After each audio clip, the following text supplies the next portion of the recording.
Oke, sip. Selamat siang anak-anak. Selamat siang, Pak. Oke, kita berjumpa lagi pada siang hari ini mata pelajaran KKA.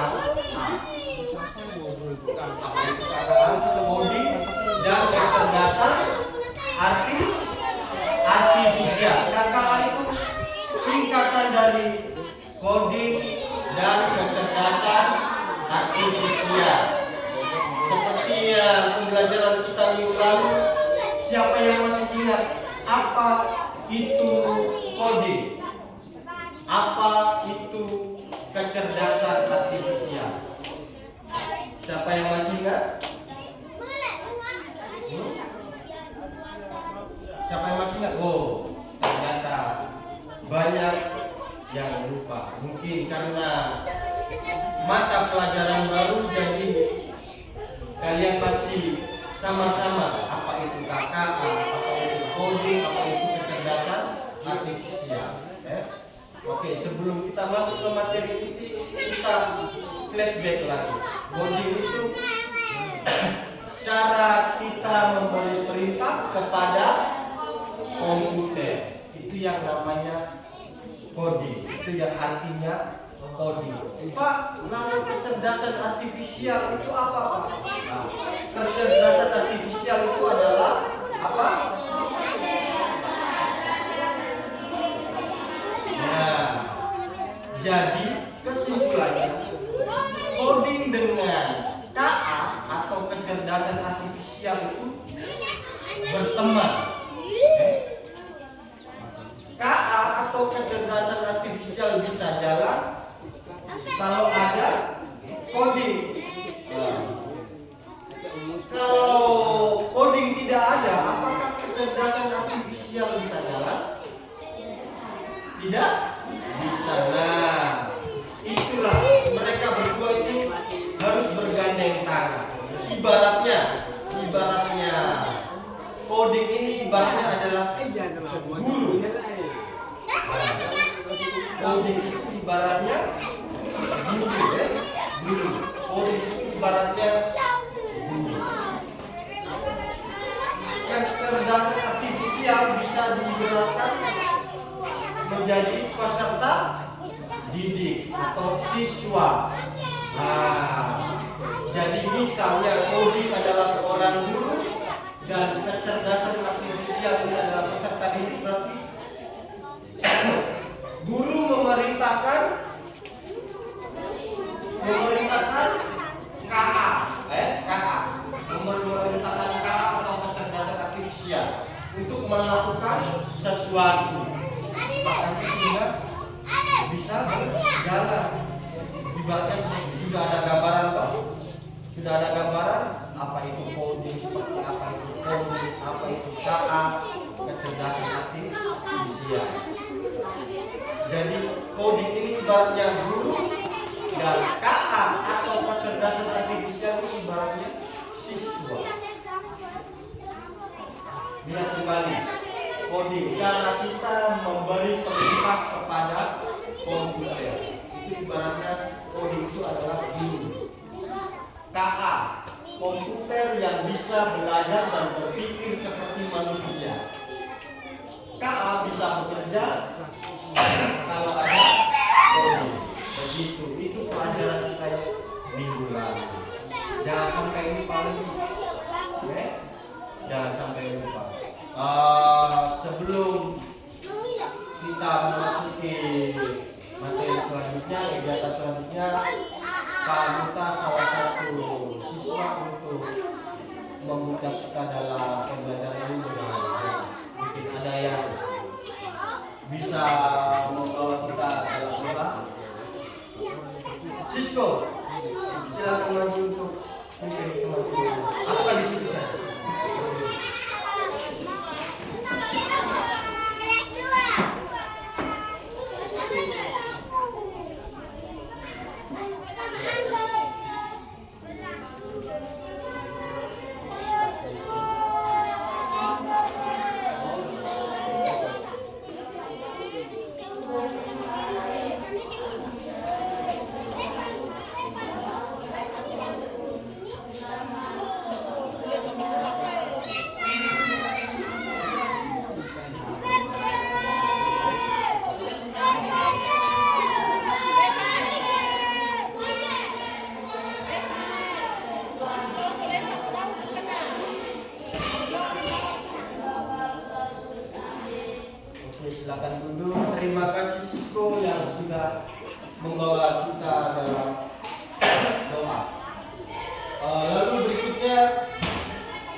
untuk materi hari ini konsep berpikir komputasional. Apa sih konsep berpikir komputasional itu? Mungkin dari sini kalian sudah sedikit mengerti tentang komputasional itu apa? Berpikir komputasional itu.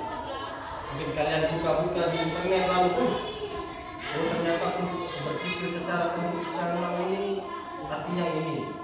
Siapa tahu kalian ada yang tahu apa itu berpikir komputasional? Tidak ada yang tahu? Oke, nanti masuk ke materi baru kita akan bahas. Tujuan pembelajaran kita hari ini adalah yang pertama menjelaskan prinsip-prinsip komputasional. Apa?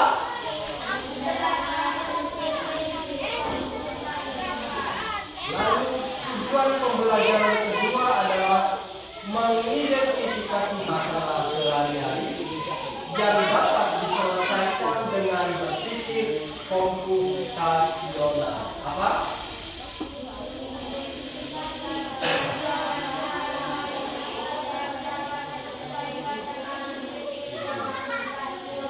Oke, lalu yang ketiga adalah menerapkan dekomposisi, pengenalan pola, abstraksi dan algoritma dalam menyelesaikan masalah nyata.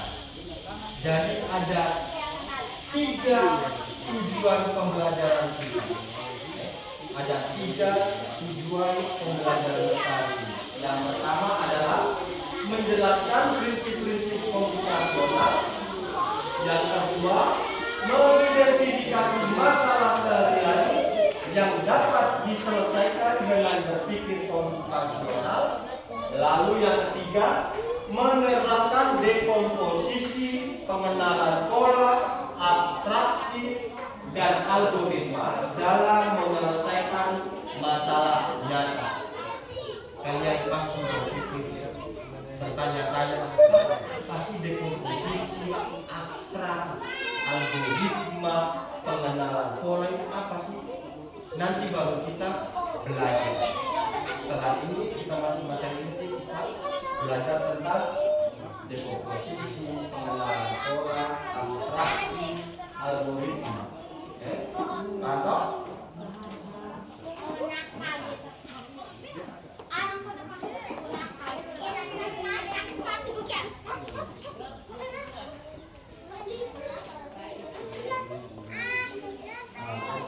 lalu berikutnya. Nah, ini definisi berpikir komputasional. Mungkin Rio bisa baca definisi berpikir komputasional. Rio baca. Baca definisi berpikir komputasional. Baca dari sini. Suara besar.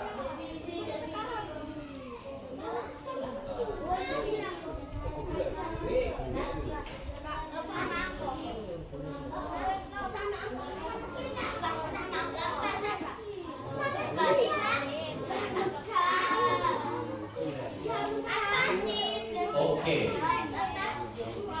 Definisi berpikir komputasional.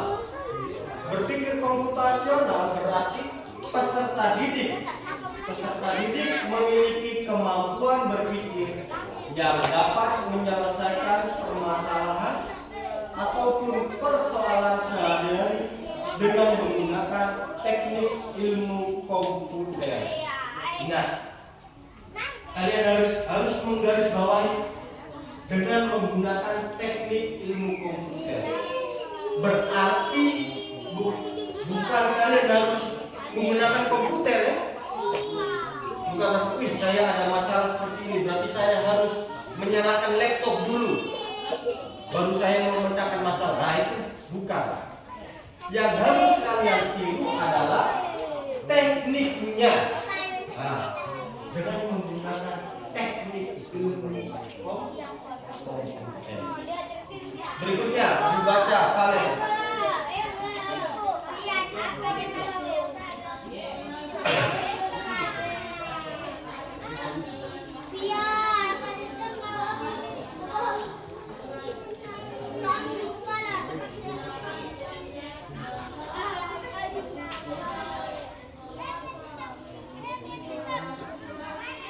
stop. Berpikir komputasional juga dapat diartikan dengan pemecahan masalah dengan solusi menggunakan konsep dasar berpikir dalam informatika. Maksudnya adalah berpikir komputasional juga dapat diartikan dengan pemecahan masalah dengan solusi menggunakan konsep dasar berpikir dalam informatika. Pemecahan masalah. Pemecahan masalah itu dalam keseharian kalian pasti ada saja masalah. Entah itu masalah kecil, masalah sedang, ataukah masalah besar. Dengan adanya masalah itu, kalian harus bisa berpikir komputasional. Pemecahan masalahnya seperti apa? Solusinya seperti apa? Nanti kita bahas. Lanjut. Baca Sisko suara besar.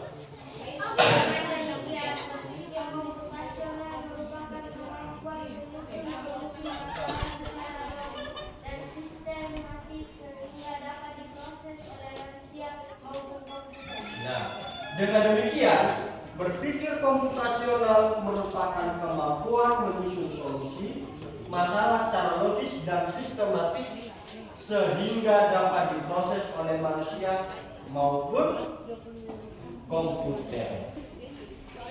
Sudah ada gambaran? Sudah ada gambaran belum? Apa itu berpikir komputasional? Sudah ada gambaran, Sisko? Sedikit. Sedikit. Kita pelajari lebih mendalam. Macamnya tidak semangat sekali. Nah, kita ice breaking. Semuanya berdiri. Sebelum ke materi selanjutnya kita ice breaking. Berdiri, Niki. Berdiri. Oke. Tepuk semangat. Ding ding ding. Dong dong dong.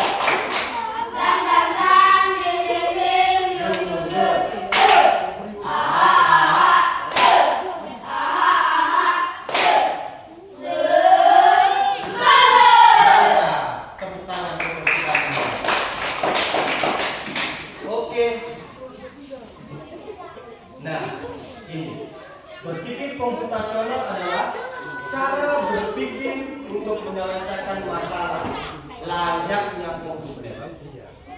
Bukan berarti kamu harus jadi robot, tapi cara berpikir ini membantu kita memecahkan masalah besar menjadi bagian-bagian kecil yang lebih mudah. Mau catat? Oke, catat. Supaya kalian tidak lupa.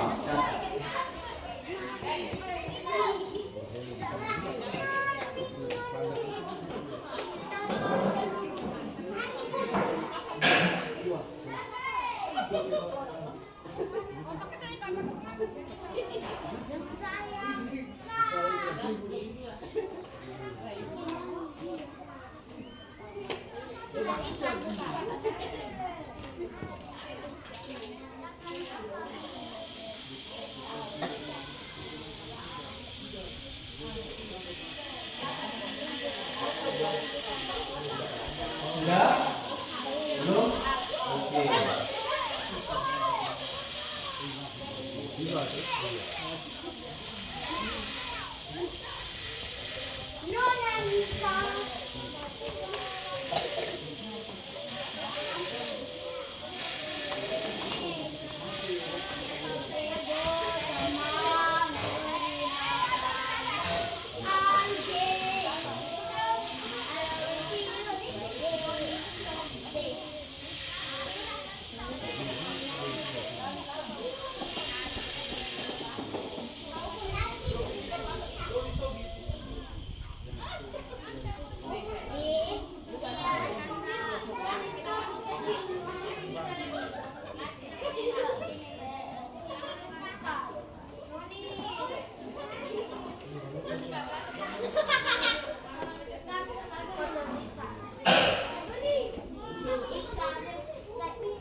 Sudah?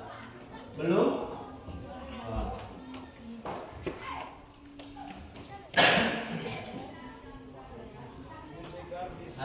Sisko sudah?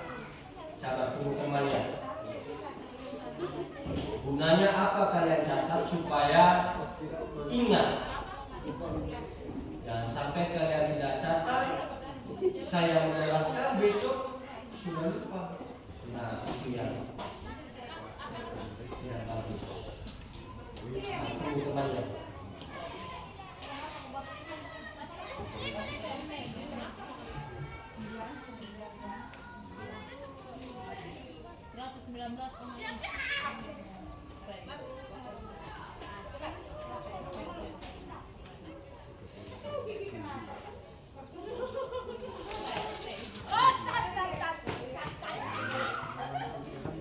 Ayo sudah?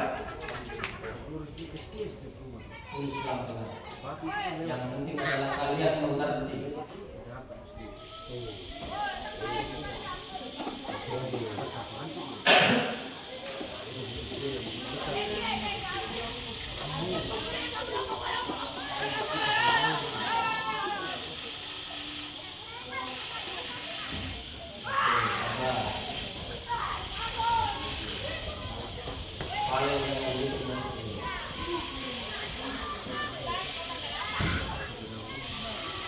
Kalian sudah?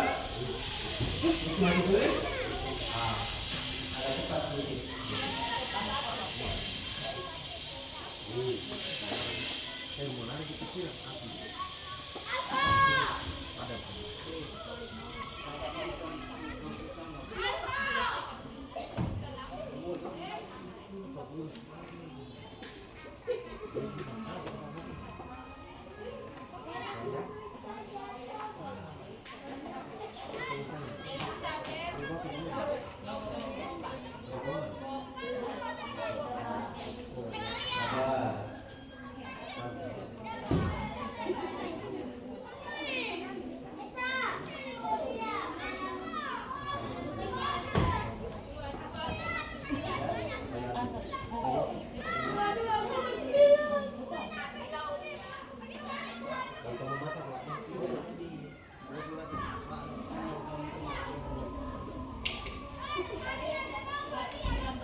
Oke, sudah semuanya?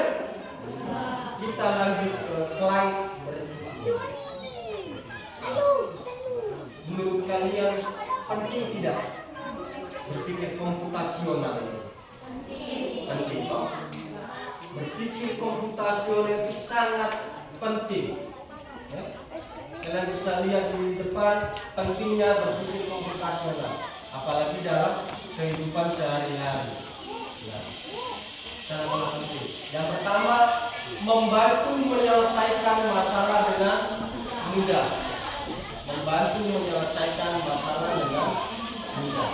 Dengan cara berpikir komputasional kalian bisa membantu menyelesaikan masalah dengan mudah. Masalah apa saja, Pak? Masalah urusan entah itu cara memasak nasi seperti apa. Contoh kecilnya dalam kehidupan sehari-hari di dalam rumah, cara memasak telur, menggoreng, mie. Lalu yang kedua, membantu mengambil keputusan yang lebih baik.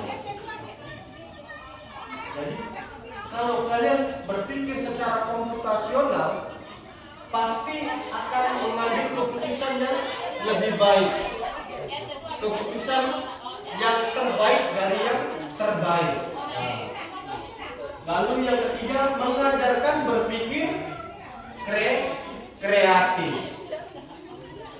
Mengajarkan berpikir kreatif. Kalian harus berpikir caranya bagaimana ya untuk memecahkan masalah ini. Oh iya, saya ada masalah misalnya. Saya ada masalah. Masalahnya adalah saya mau memasak telur, tetapi minyak goreng habis. Apa yang harus saya lakukan untuk memecahkan masalah ini? Nah, itu yang harus, itu berpikir kreatif. Bagaimana caranya? Siapa yang tahu? Beri saya contoh. Oke. Ari. Pintar. Urutannya bagaimana, Ari? Kalau misalnya, oh iya, saya mau goreng telur, tetapi minyak goreng habis. Apa yang saya lakukan adalah membeli minyak goreng. Berarti langkah-langkahnya seperti apa? Yang pertama adalah saya harus membeli minyak goreng di kios dulu. Setelah saya membeli minyak goreng, kembali ke rumah, saya menyalakan api di kompor, saya ambil wajan, saya tuangkan minyak goreng ke dalam di atas wajan, tunggu minyak goreng panas, lalu pecahkan api. Itu yang namanya berpikir komputasional, itu seperti ini. Sudah ada gambaran? Sudah ada gambaran toh? Nah, mengajarkan berpikir kreatif. Lalu yang keempat, membantu menghemat waktu. Yang keempat, membantu menghemat waktu. Dengan cara berpikir komputasional, kalian bisa menghemat waktu. Bisa menghemat waktu lebih efisien lagi. Nah, lalu yang kelima, membantu beradaptasi dengan teknologi. Kalau berhubungan dengan teknologi berarti apa? Contohnya apa? Teknologi. Kalian tahu teknologi? Laptop ini teknologi apa? HP itu namanya teknologi. Misalnya membantu beradaptasi dengan teknologi. Bisa ada yang bisa kasih contoh? Satu saja. Ada yang bisa kasih contoh? Ayo. Mungkin ada contoh tentang poin yang kelima, membantu beradaptasi dengan teknologi. Seperti apa contohnya? Arjun?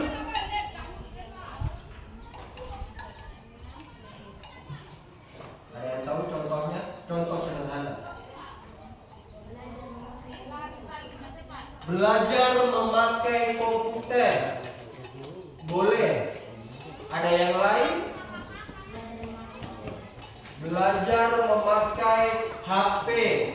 Boleh. Belajar memakai laptop juga boleh. Oke. Maksudnya membantu beradaptasi dengan teknologi adalah misalnya kalian sementara pegang HP. Ya toh? Kalian sementara pegang HP. Lalu kalian mencari tugas yang diberikan oleh Bapak Ibu guru. Nah, kalian misalnya cari di YouTube atau Google, ya toh? Kalian pernah tidak di dalam HP kalian temukan fitur catatan? Ada tulisan catatan di dalam HP kalian. Kan di dalam HP kan ada telepon, kontak, SMS, ya toh? Ada YouTube, lalu ada catatan. Nah, ya toh? Benar tidak, Arjun? Nah, biasanya kalian kalau sudah pegang HP berarti tidak akan pegang lagi yang namanya buku. Benar tidak? Nah, kalian buka Google, misalnya anak kelas 5 cari tugasnya mencari nama-nama ibu kota di benua Eropa misalnya. Nah, kalian sudah cari lalu supaya kalian ingat, kalian harus tulis di buku toh. Berhubung buku itu kalian tidak membawa, kalian tinggal copy dan salin atau screenshot, ya toh. Nah, atau copy salin di catatan yang ada di dalam HP. Nah, ataukah screenshot lalu screenshotnya berada di galeri HP kalian. Benar toh? Nah, jadi kalian tidak perlu lagi mencatat, tinggal screenshot ataukah copy salin sudah ada di HP kalian. Itu yang namanya membantu beradaptasi dengan teknologi. Sudah ada gambaran? Sudah ada gambaran belum? Tentang berpikir komputasional itu seperti apa? Kamu cari seperti apa? Sudah ada toh? Slide berikutnya. Nah, berpikir komputasional dan kompetensi.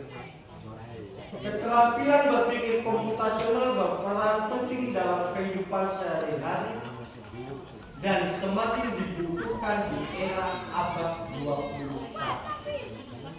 Nah, abad 21 itu berarti tahun 2000 ke atas, 2020 ke atas, itu yang namanya abad 21.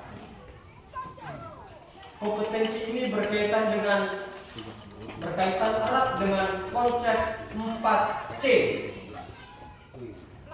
Konsep apa? 4C. Yang pertama, critical thinking. Critical thinking. Coba ngomong critical thinking. Apa critical thinking? Nah, tulisannya critical thinking, tetapi kita bacanya critical thinking. Baca critical thinking. Nah, critical thinking itu bahasa Indonesia. Bahasa Indonesia adalah berpikir kritis. Nah, 4C yang pertama itu critical thinking atau berpikir kritis. 4C yang kedua adalah creativity. Apa? Creativity. Apa? Creativity atau kreativitas. 4C yang ketiga adalah communication. Communication. Nah, communication atau komunikasi. 4C yang terakhir ada collaboration atau kolaborasi. Ada 4 konsep 4C dalam kompetensi yang berkaitan. Yang pertama adalah berpikir kritis, yang kedua adalah kreativitas, ketiga, keempat, kolaborasi. Jadi harus ingat konsep 4C ini. Lalu berikutnya keempat keterampilan ini mendukung penyelesaian masalah secara sistematis, inovatif, dan efektif. Oleh karena itu, berpikir komputasional menjadi dasar dalam mengembangkan kemampuan yang relevan dengan tantangan masa kini. Masa kini itu ya tadi era abad 21.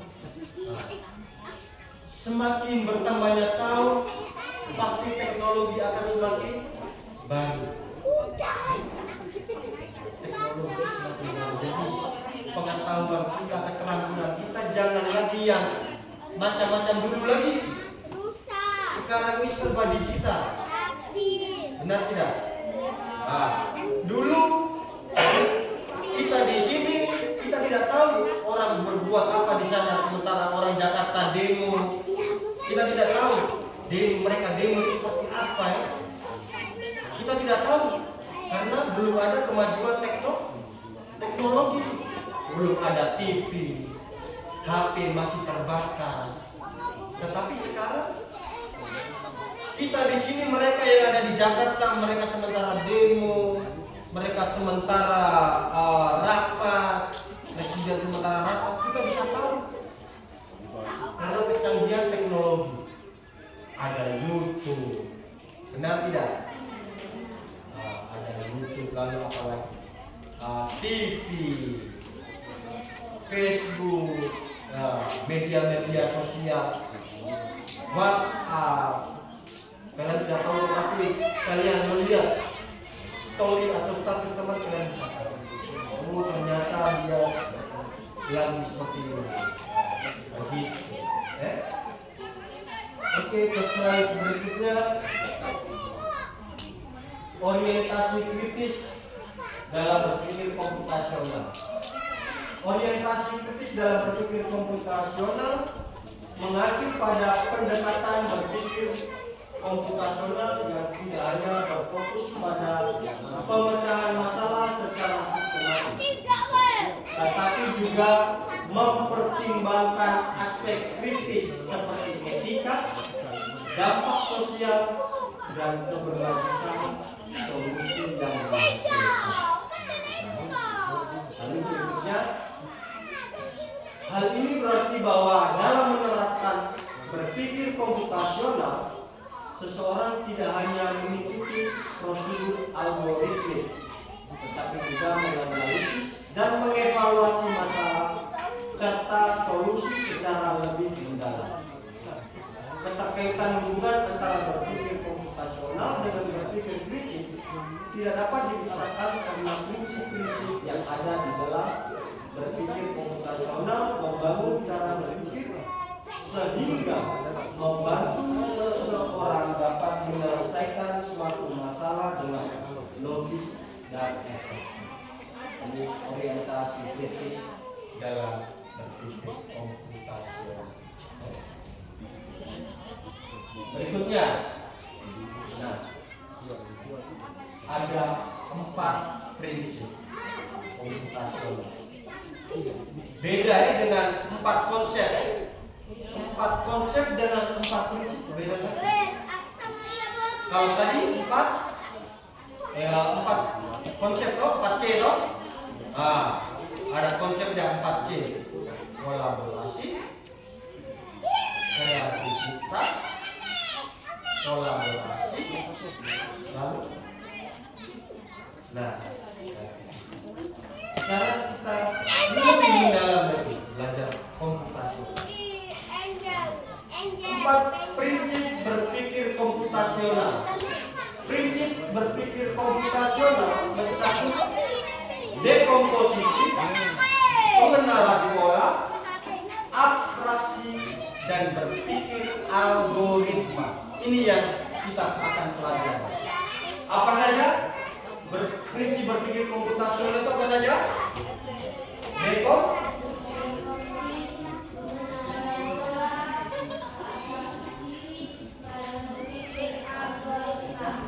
Ada 4 prinsip. Keempat dijelaskan dan diuraikan penggunaannya, aktivitasnya untuk mempermudah perkenalan dengan prinsip berpikir komputasional tersebut. Yang pertama, prinsip berpikir komputasional yang pertama adalah dekomposisi atau pemecahan masalah. Memecah masalah kompleks menjadi bagian-bagian yang lebih kecil dan lebih mudah dikelola atau bisa dipahami dengan sederhana sebagai pemecahan masalah besar menjadi bagian yang lebih kecil. Jadi dekomposisi itu adalah memecah masalah kompleks menjadi bagian-bagian yang lebih kecil dan lebih mudah dikelola atau dipahami dengan sederhana sebagai pemecahan masalah besar menjadi bagian yang lebih kecil dan lebih sederhana. Contohnya apa? Contohnya apa?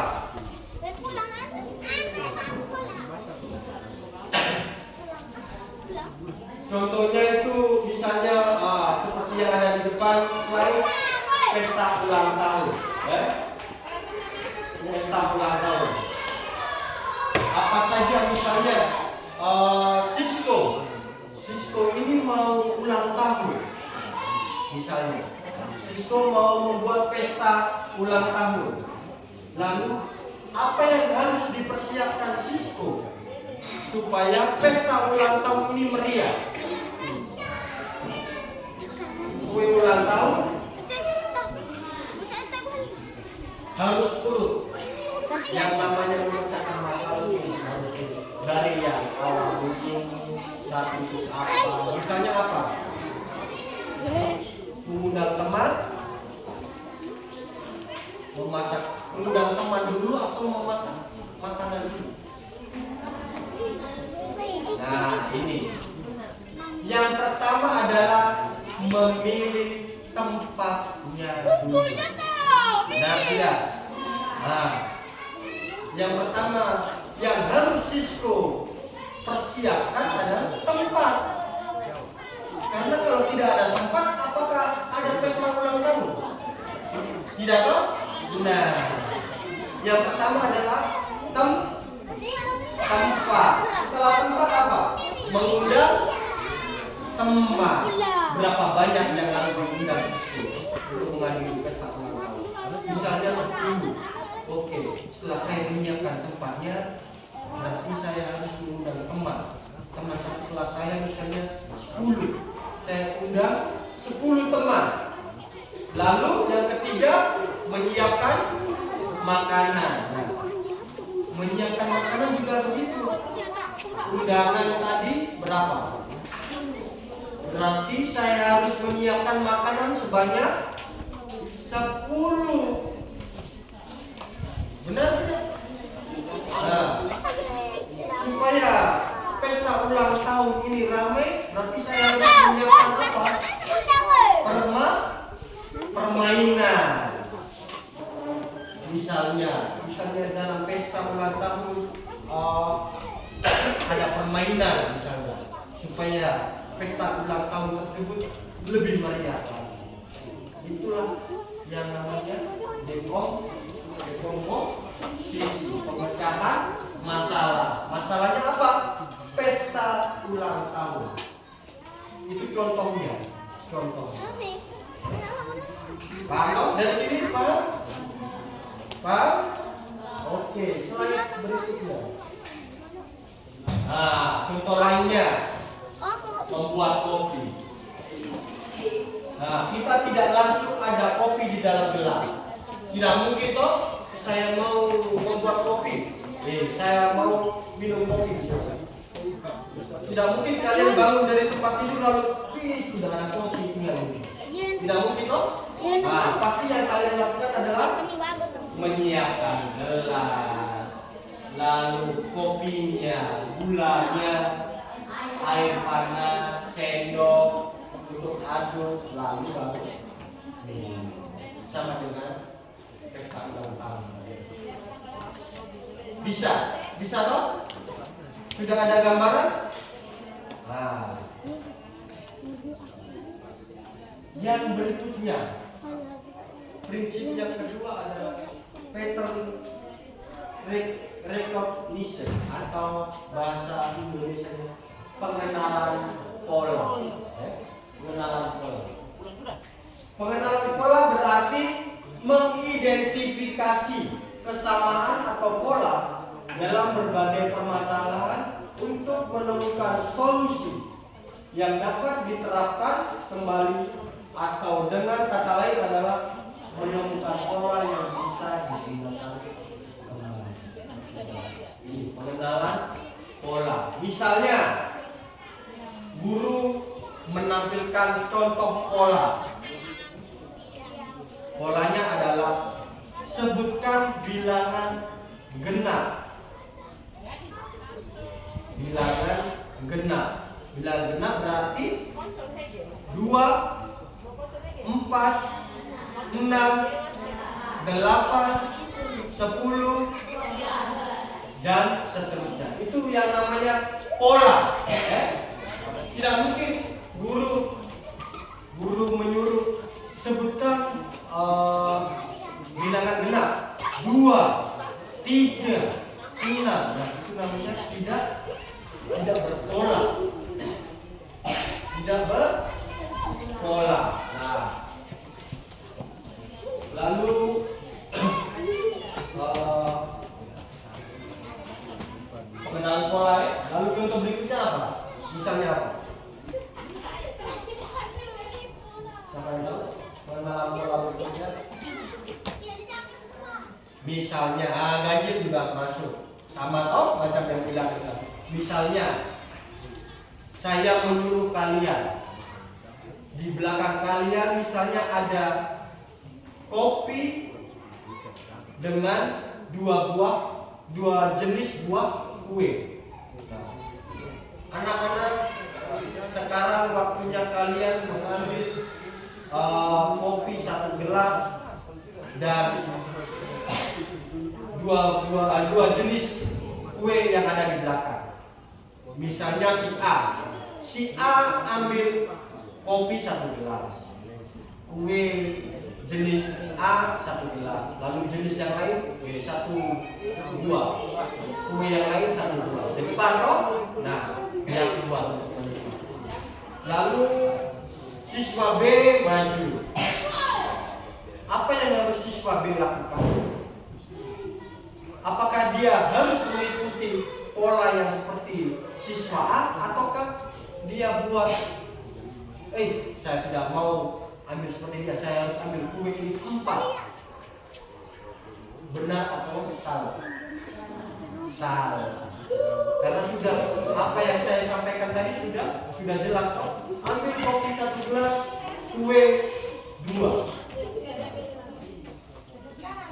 Itu namanya pengenalan pola. Sudah ada gambaran? Sudah toh? Benar tidak? Oke, lanjutnya abstraksi. Abstraksi adalah menyaring informasi yang tidak relevan dan hanya mengambil bagian yang penting untuk menyelesaikan masalah. Dengan kata lain, terfokus pada informasi penting dan menyaring detail yang tidak relevan.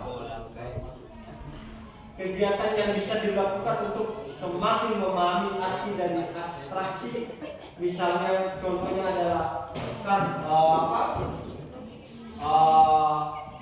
misalnya ada petunjuk.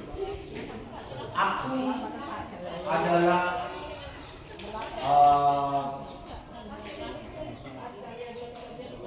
orang yang membeli makanan. Aku adalah tempat orang membeli makanan. Aku adalah tempat orang membeli makanan. Ada meja, ada kursi. Tetapi aku bukan rumah. Siapakah aku? Siapakah aku? Toko, aku adalah tempat membeli makanan. Ada meja, ada kursi. Warung atau restoran. Benar sekali. Nah, toh? Lalu ada lagi contohnya seperti ini. Aku adalah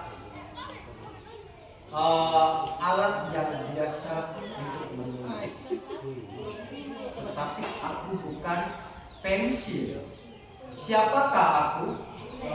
Nah, itu yang namanya abstraksi. Menyaring informasi yang tidak relevan. Apa sih yang relevan itu apa? Yang tidak relevan. Relevan itu yang tidak benar, yang sumbernya tidak valid, yang tidak masuk, yang tidak relevan. Sudah paham? Sudah mengerti? Oke. Selanjutnya prinsip. Nah, ini contohnya abstraksi tadi. Saat melihat peta, kita hanya butuh informasi jalan utama. Tidak perlu tahu setiap detail pohon atau rumah di sepanjang jalan. Kalian pernah buka Google Maps? Pernah? Kalian buka Google Maps tujuannya untuk apa? Untuk mengetahui alamat. Yang kalian tahu, yang kalian butuh hanya informasi jalannya saja. Benar tidak? Tidak perlu tahu detail pohon. Oh iya, saya lewat jalan ini ada pohon asam, ada pohon mente. Tidak mungkin. Nah, itulah cara abstraksi yang menyaring yang tidak relevan. Lalu yang terakhir adalah berpikir algoritmik. Berpikir algoritmik yaitu menyusun langkah-langkah, instruksi ataupun prosedur yang sistematis untuk menyelesaikan suatu masalah tertentu. Jadi langkah-langkah seperti yang saya sampaikan tadi di awal. Langkah-langkah berarti misalnya saya ambil contoh langkah-langkah dalam pelajaran PJOK. Coba Valen sebutkan langkah-langkah menendang bola, cara passing bola. Yang pertama adalah saya berdiri di belakang bola, lalu perkenaan kaki bagian dalam harus pas dengan bola. Nah, itu berpikir algoritmik mengenai tentang pelajaran PJOK. Pak, kalau dalam kehidupan sehari-hari seperti apa? Siapa yang tahu? Contohnya? Siapa yang tahu? Siapa yang tahu? Contoh dari berpikir algoritmik dalam kehidupan sehari-hari. Siapa yang tahu? Siapa yang tahu?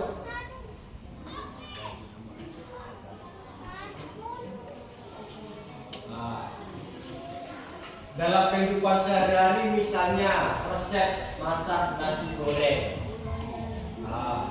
Mulai dari memanaskan minyak, menumis bumbu dan lain-lain sampai menyajikan. Mungkin ada yang lain dari contoh ini? Apa? Membuat apa? Menggoreng ikan. Benar sekali. Itu juga bisa. Mungkin ada yang lain? Menumis sayur? Bisa. Menumis sayur juga bisa. Nah, jadi itu adalah 4 prinsip berpikir komputasional. Ada dekomposisi, kedua pengenalan pola, yang ketiga abstraksi, yang keempat tadi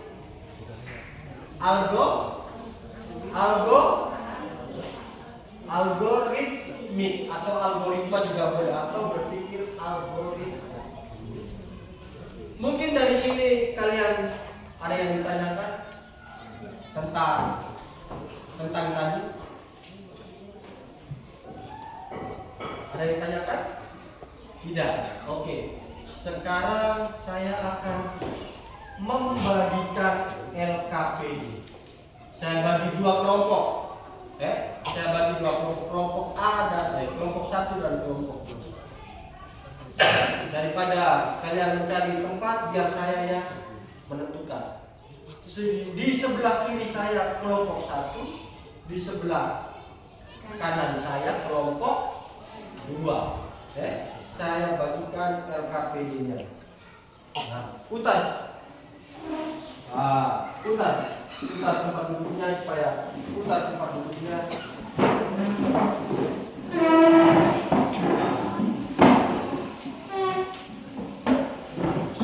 Oke.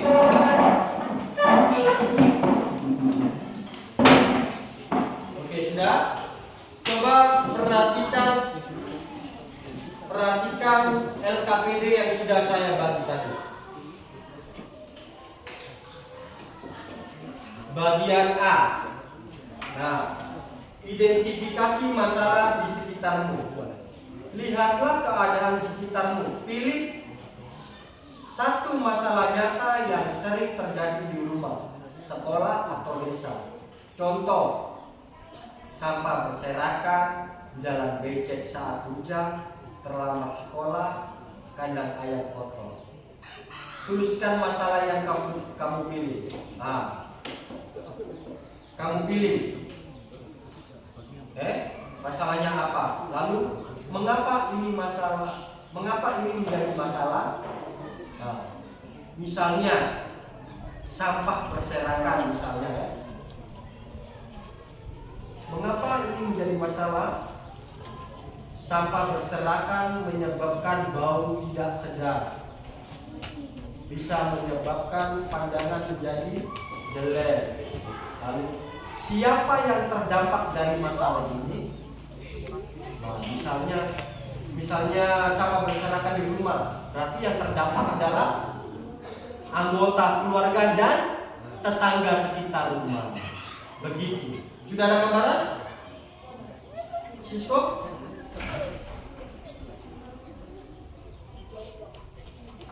Nah, boleh. Kalau kalian pilih salah satu yang ini.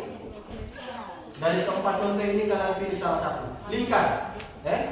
Lingkar. Nah, pilih lingkar lalu tulis mengapa ini menjadi masalah. Begitu. Oke, kerjakan.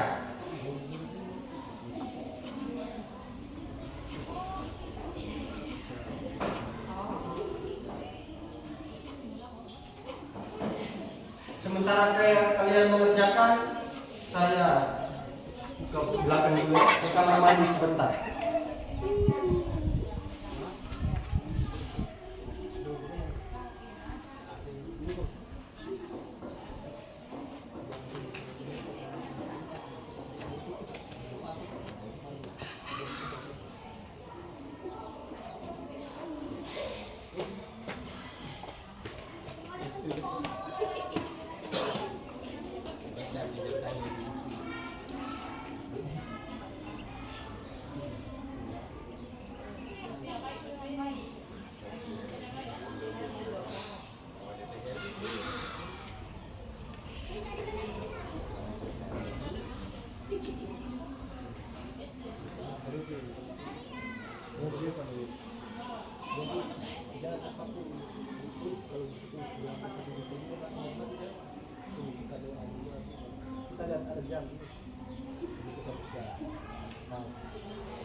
Oke. Yang bagian A sudah? Sementara? Oke. Tulis.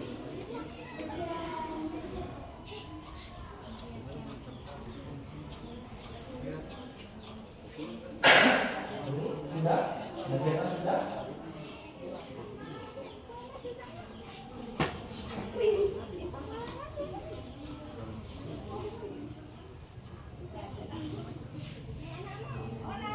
Cara B.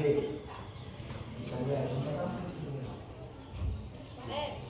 buat langkah logis untuk menyelesaikan masalah tersebut, seperti membuat resep. Nah, misalnya kalian ini apa sih? Terlambat sekolah toh?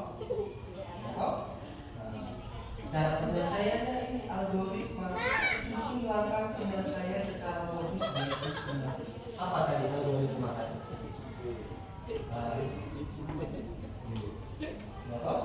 Nah, jadi kalian harus berbuat apa supaya tidak terlambat sekolah? Yang pertama, misalnya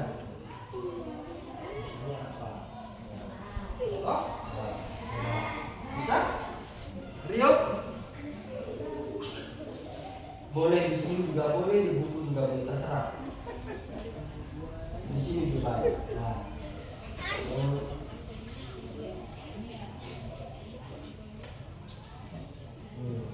mengapa ini menjadi masalah apa?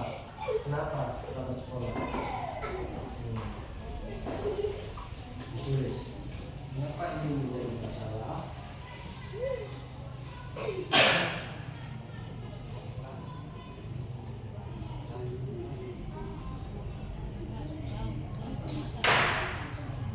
Nanti kalau sudah selesai, tiap kelompok maju ke depan untuk mempresentasikan hasilnya.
Kelompok dua sudah?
Kelompok 1 sudah? Kelompok 2 sudah? Belum?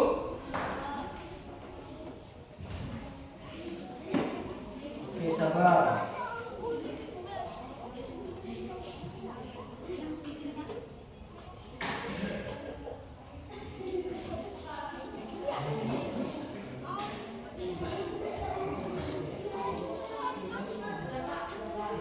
Kelompok 1 sudah? Kelompok 2 sudah? Oke. Sebelum kalian presentasi ke depan, kita menyanyikan lagu Ayo Belajar Kakak Adik. Berdiri semuanya supaya semangat, supaya tidak mengantuk. Bisa toh?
Yang membaca sebelah sini. Sebelah sini, agak ke sini lagi. Agak ke sini. Ya.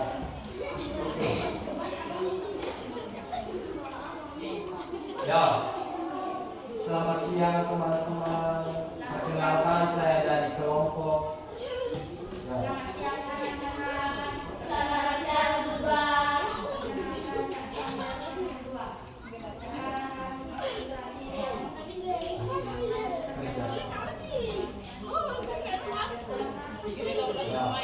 Suara keras Sisko. Baca, lihat di bagian.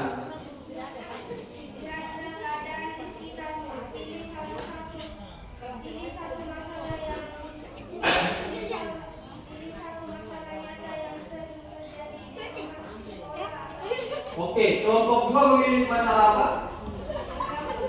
Terlambat sekolah, lanjut. Tuliskan masalah yang kamu pilih.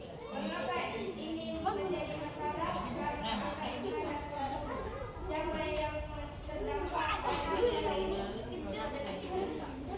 Oke, jadi untuk kelompok 2 memilih terlambat sekolah. Mengapa ini menjadi masalah? Kelompok 2 mengatakan apa tadi? Karena takut kena marah guru, akan menghadap ke guru. Lalu siapa yang terdampak? Yang terdampak menurut kelompok 2 adalah siswa dan siswi. Oke, lalu penyelesaian masalahnya seperti apa? Supaya tidak terlambat tadi, langkah-langkahnya.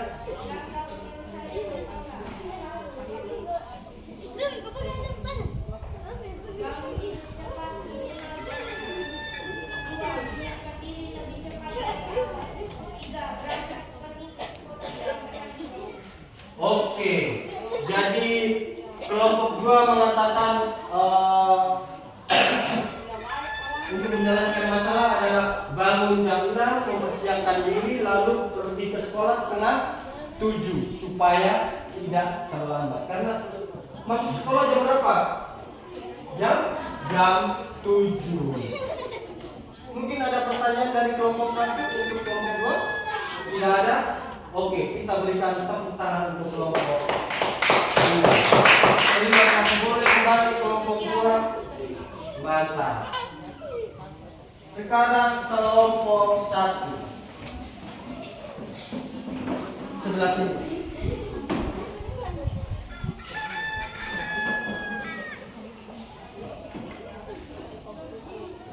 Seperti tadi.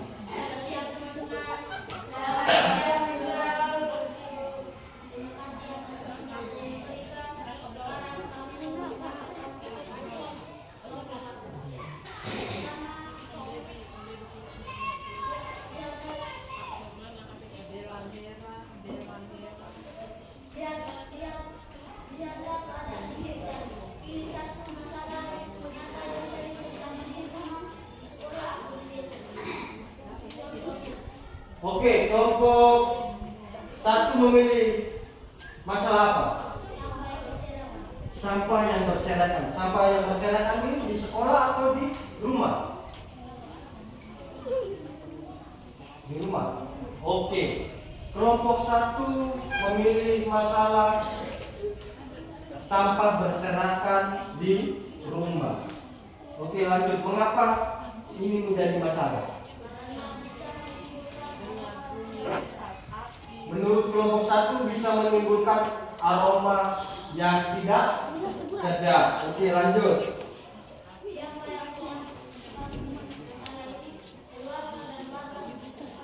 Menurut kelompok 1, karena sampah berserakan, yang terdampak adalah keluarga, yang pasti keluarga, dan warga sekitar atau tetangga. Oke, itu yang bagian A. Lalu berikutnya, langkah penyelesaian masalahnya.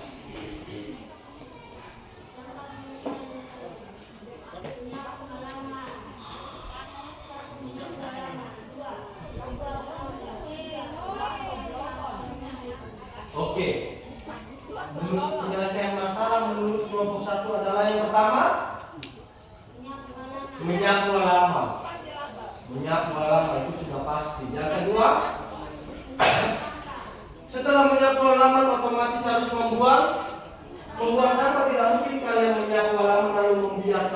sampah tetap di situ. Otomatis kalian harus angkat dan membuangnya. Lalu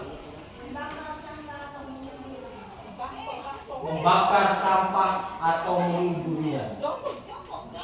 Biasanya kan kalau sampah kering langsung dibakar. Kalau sampah masih basah berarti lepas dia dulu untuk kering dulu ataukah kubur dalam tanah. Mungkin kelompok 2 ada pertanyaan atau masukan untuk kelompok 1? Tidak ada? Pas? Oke, tepuk tangan untuk kelompok 1. Boleh diakui? Oke, mantap.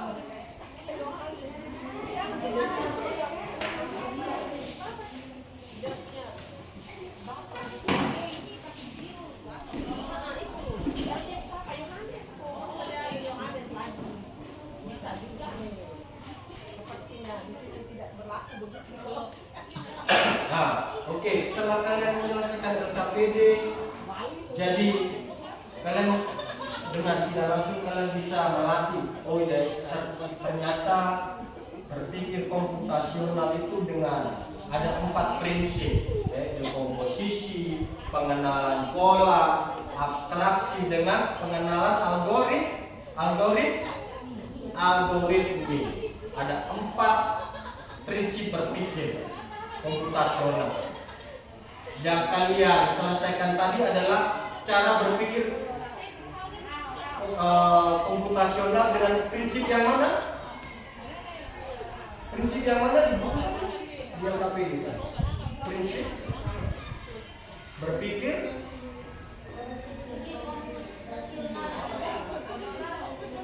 yang ada di LKPD yang saya bantu tadi. Apa tadi? Berpikir berpikir secara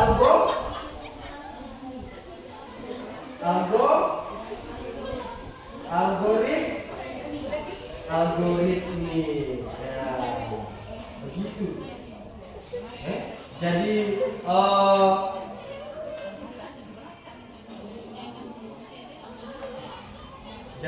perhatikan. Jadi kesimpulan dari materi kita hari ini adalah berpikir komputasional adalah cara berpikir memecahkan masalah yang dari besar menjadi kecil, yang awalnya sulit menjadi gampang atau mudah. Coding itu apa tadi? Seperti yang saya sampaikan di awal, cara kita memberi perintah kepada komputer. Coding itu ibaratnya adalah guru. Lalu KA atau kecerdasan artifisial itu sama dengan siswa. Anggap saja siswa. Komputer yang bisa belajar dan berpikir seperti manusia. Jadi berpikir komputasional, coding, dan kecerdasan artifisial, ketiganya saling berkaitan. Ketiganya itu saling berkaitan erat dan sangat berguna di era digital seperti sekarang. Dengan menguasai ketiganya, ketiganya itu apa saja? Jadi berpikir komputasional, coding, dan KA, kecerdasan artifisial. Dengan menguasai ketiganya, kamu bisa menjadi problem solver yang ada di masa depan. Itu. Jadi dengan menguasai ketiganya, kamu bisa menjadi problem solver di masa depan. Dari sini ada pertanyaan? Paham toh? Oke. Untuk materi yang ini mungkin cukup sampai di sini. Kita bertemu kembali di pelajaran coding dan kecerdasan artifisial minggu depan dengan materi selanjutnya. Amin. Jadi salah satu siswa bisa memimpin kita dalam doa penutup untuk mengakhiri kegiatan kita. Oke, tadi dari kelompok 1 toh? Kelompok 2. Sekarang dari kelompok 1, Rio, silakan pimpin kita dalam doa penutup. Kalau bisa doa spontan. Tadi sudah doa tobat ya?